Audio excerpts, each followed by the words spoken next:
రాష్ట్ర స్థాయి పోటీలకు ఎంపికైన బాడీ బిల్డర్స్ కు ఈరోజు కన్నా స్కూల్లో అభినందన కార్యక్రమం జరిగింది. టీడీపీ నాయకులు మనవ సుబ్బారావు, కన్నా మాస్టర్ తదితరులు పాల్గొని బాడీ బిల్డర్స్ ను అభినందించారు. శరీర సౌష్ఠవ పోటీలకు గుంటూరుని ప్రధాన కేంద్రంగా తీర్చిదిద్దాలని టీడీపీ రాష్ట్ర ఆర్గనైజింగ్ సెక్రటరీ మనవ సుబ్బారావు, కన్నా విద్యా సంస్థల అధినేత కన్నా మాస్టర్ చెప్పారు. రాష్ట్ర స్థాయి బాడీ బిల్డింగ్ టోర్నమెంట్ కి ఎంపికైన బాడీ బిల్డర్స్ కి అరండల్పేట కన్నా స్కూల్లో అభినందన కార్యక్రమం జరిగింది. మనవ సుబ్బారావు, కన్నా మాస్టర్, పోతురాజు రామకృష్ణ, హనుమంతరావు, నాగేశ్వరరావు తదితరులు పాల్గొని బాడీ బిల్డర్స్ ని అభినందించారు. రాష్ట్ర స్థాయి పోటీలలో అత్యుత్తమ ప్రతిభను కనబరిచి దేశ స్థాయిలో ఏపీకి పేరు ప్రఖ్యాతులు తీసుకురావాలని మన్నవ సుబ్బారావు, కన్నా మాస్టర్ సూచించారు. తొలిసారి ఈ యొక్క గుంటూరులో తొలిసారిగా రాష్ట్ర స్థాయిలో రాష్ట్ర విభజన జరిగిన తర్వాత ఈ శరీర సౌష్ఠవ పోటీలు జరిగినాయి. A sound mind in a sound body అని వివేకానంద్ గారు చెప్పినట్టుగా పిల్లలకి మంచి ఆరోగ్యమైనటువంటి శరీరం ఉన్నప్పుడు మంచి మనసు కూడా ఉంటుందని ఇట్లాంటి క్రీడను ప్రోత్సహిస్తున్న పోతురాజు రామకృష్ణ గారిని ప్రత్యేకంగా అభినందిస్తూ భవిష్యత్తులో ఈ క్రీడాకారులందరూ జాతీయ స్థాయిలో కూడా మంచి పర్ఫార్మెన్స్ చూపించి మన జాతికి పేరు తీసుకురావాలని కోరుకుంటున్నాను. ప్రభుత్వ సంక్షేమ పథకాలు, మెరుగైన పశు వైద్య సేవల కల్పనపై కొత్తపేట పశు వైద్య కేంద్రంలో ఈరోజు రాష్ట్ర సదస్సు జరిగింది. నాన్ గ్రాడ్యుయేట్ వెటర్నరియన్స్ ఫెడరేషన్ ఆధ్వర్యాన ఈ సదస్సు జరిగింది. విభజిత ఆంధ్రప్రదేశ్లో పశు సంరక్షణ, పాడి పారిశ్రామికాభివృద్ధికి పశు వైద్యులు, ఉద్యోగులు అంకిత భావంతో పాటుపడాలని పశు సంవర్ధక శాఖ అడిషనల్ డైరెక్టర్ డాక్టర్ కృష్ణమూర్తి పిలుపునిచ్చారు. ఏపీ నాన్ గ్రాడ్యుయేట్ వెటర్నరియన్స్ ఫెడరేషన్ అధ్యక్షులు మైనేని సాంబశివరావు అధ్యక్షతన కొత్తపేట పశు వైద్య కేంద్రంలో రాష్ట్ర సదస్సు జరిగింది. పశు సంవర్ధక శాఖ జేడీలు doctor Venkataramana, doctor Damodar Naidu, veterinary assistants association ప్రధాన కార్యదర్శి సిహెచ్ అనిల్ కుమార్ తదితరులు హాజరయ్యారు. ప్రభుత్వ సంక్షేమ పథకాలను గ్రామీణులు సద్వినియోగం చేసుకునేలా పశు వైద్యులు, ఉద్యోగులు కృషి చేయాలన్నారు. పశువులకు మెరుగైన వైద్య సేవలు అందించాలని కోరారు. అలాగే ఖాళీగా ఉన్న పశు వైద్యుల పోస్టులను భర్తీ చేస్తున్నామని, మరిన్ని పోస్టులకు ప్రతిపాదనలు పంపామని కృష్ణమూర్తి వివరించారు. మన పశు నష్టం జరగకుండా ఏ విధంగా తోడ్పడాలి, వ్యాక్సినేషన్ ద్వారా ఏవైనా చికిత్సలు చేసి పశువులు ఏ విధంగా రక్షించాలి ఆ ఉద్దేశంతో ఈ సదస్సు నిర్వహించడం జరిగింది. ఈ సదస్సులో ఈ విధంగా మోటివేట్ చేయడం జరుగుతుంది. ఈ మధ్యన 400 వెటనరీ అసిస్టెంట్ పోస్టులు భర్తీ చేయడం జరిగింది. తర్వాత వెటనరీ డైరీ అసిస్టెంట్స్ 500 మెంబర్స్ని రిక్రూట్ చేయబోతున్నాం. సిబ్బంది కొరత ఉంటే ప్రభుత్వం దృష్టికి తీసుకెళ్ళి ఈ సిబ్బంది కొరత తీర్చడానికి సూచనలు చేయడం జరుగుతూ ఉంది. వెటర్నరియన్స్ ఫెడరేషన్ చైర్మన్ మైనేని సాంబశివరావు మాట్లాడుతూ ప్రభుత్వ ఆదేశాల అమలుకు తమ వంతు కృషి సాగిస్తున్నట్లు వెల్లడించారు.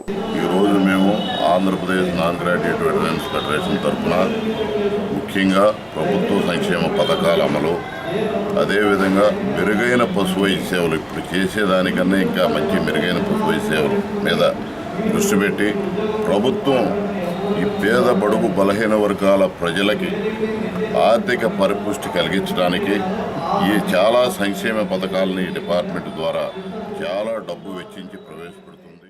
మలబార్ గోల్డ్ 22వ వార్షికోత్సవ వేడుకలు లక్ష్మీపురం మలబార్ షోరూంలో ఘనంగా జరిగాయి. ఈ వేడుకల్లో ఎమ్మెల్యే మోదుగుల వేణుగోపాల్ రెడ్డి, ముస్తఫా, షోరూం ప్రతినిధులు పాల్గొన్నారు. కస్టమర్స్ కి నాణ్యమైన ఆభరణాలు అందించడంలో మలబార్ గోల్డ్ ప్రత్యేక గుర్తింపు పొందిందని ఎమ్మెల్యేలు మోదుగుల వేణుగోపాల్ రెడ్డి, ముస్తఫా చెప్పారు. మలబార్ గోల్డ్ 22వ వార్షికోత్సవ వేడుకలు లక్ష్మీపురం షోరూంలో ఘనంగా జరిగాయి.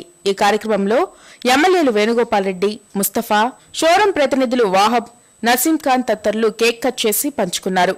నవ్యాంధ్ర రాజధానిలో మరిన్ని సంస్థలు విస్తరించి వెరైటీ ఆభరణాలు ప్రజలకు అందుబాటులోకి తీసుకురావాలని ఎమ్మెల్యేలు సూచించారు.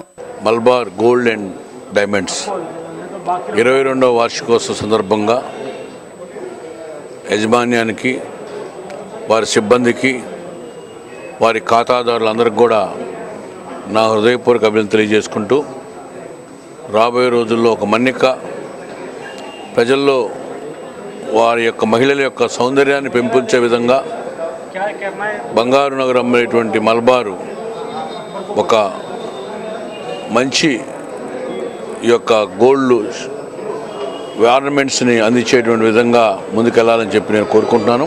అట్లాగే ఈరోజు 30,000 రూపాయలు దాటినటువంటి ప్రతి పర్చేజ్ మీద 150 ml మిల్లీగ్రామ్స్ మినిమం ఉన్నటువంటి గోల్డ్ కాయిన్ కూడా అందజేస్తారు. అనేక రకరకాలైన మరి గోల్డ్ కానివ్వండి, లేకపోతే గోల్డ్ కాయిన్స్ కానివ్వండి, లేకపోతే వజ్రాలు కానివ్వండి, రకరకాలుగా ఇక్కడ ఒక మంచి ప్రజలకు అందించాలనే ఉద్దేశంతో మరి ఏర్పాటు చేసి మరి ఈ రాష్ట్రంలో కానివ్వండి, దేశంలో కానివ్వండి 140 బ్రాంచ్లు ఏర్పాటు చేసి, అంటే ఇంకా ఎక్కువ బ్రాంచీలు ఓపెన్ చేసి ప్రజలకు సేవ అందించడమే కానివ్వండి, లేకపోతే ప్రజలకు మంచి ఒక కావాల్సిన విధంగా తయారు చేసి ఇవ్వటం అనేది మరి ఈ రాష్ట్రంలో కానివ్వండి, తర్వాత భారతదేశంలో కానివ్వండి బ్రాంచీలు మరి ఎక్కువ బ్రాంచీలు, తర్వాత ప్రజలకి ఏ విధమైన కావాలో అదే విధంగా తయారు చేయడం.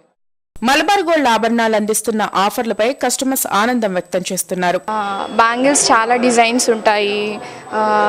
తర్వాత ఎరా ప్రెషియా అని చెప్పి బ్రాండెడ్ జ్యువెలరీ ఉంటుంది. అది చాలా బాగా అట్రాక్ట్ అవుతూ ఉంటాము. అరండల్పేట జిల్లా గ్రంథాలయంలో కొనసాగుతున్న ఆర్ట్ ఎగ్జిబిషన్ నేడు ముగిసింది. బీజేపీ నేత మంత్రి సుగుణాక్ ముగింపు కార్యక్రమానికి హాజరై ఎగ్జిబిషన్ నిర్వాహకులను అభినందించారు. దేశ సమైక్యత, శాంతి, గ్రామీణ జీవనాన్ని చాటుతూ ఆర్ట్ ఎగ్జిబిషన్ ఏర్పాటు చేయడం అభినందనీయమని మంత్రి సుగుణ అన్నారు. గ్రంథాలయ వారోత్సవాల సందర్భంగా జిల్లా కేంద్ర గ్రంథాలయంలో ఆదివారం ఆర్ట్ ఎగ్జిబిషన్ ముగిసింది. క్రియేటివ్ ఫైన్ ఆర్ట్స్ అకాడమీ అధ్యక్షులు కెపి బాబుని అభినందించారు. ఈ సందర్భంగా సుగుణ బాబు పెయింటింగ్స్ విశిష్టతలను వివరించారు. చిత్రకళ పట్ల ప్రతి ఒక్కరూ అభిరుచి పెంపొందించుకోవాలని సూచించారు.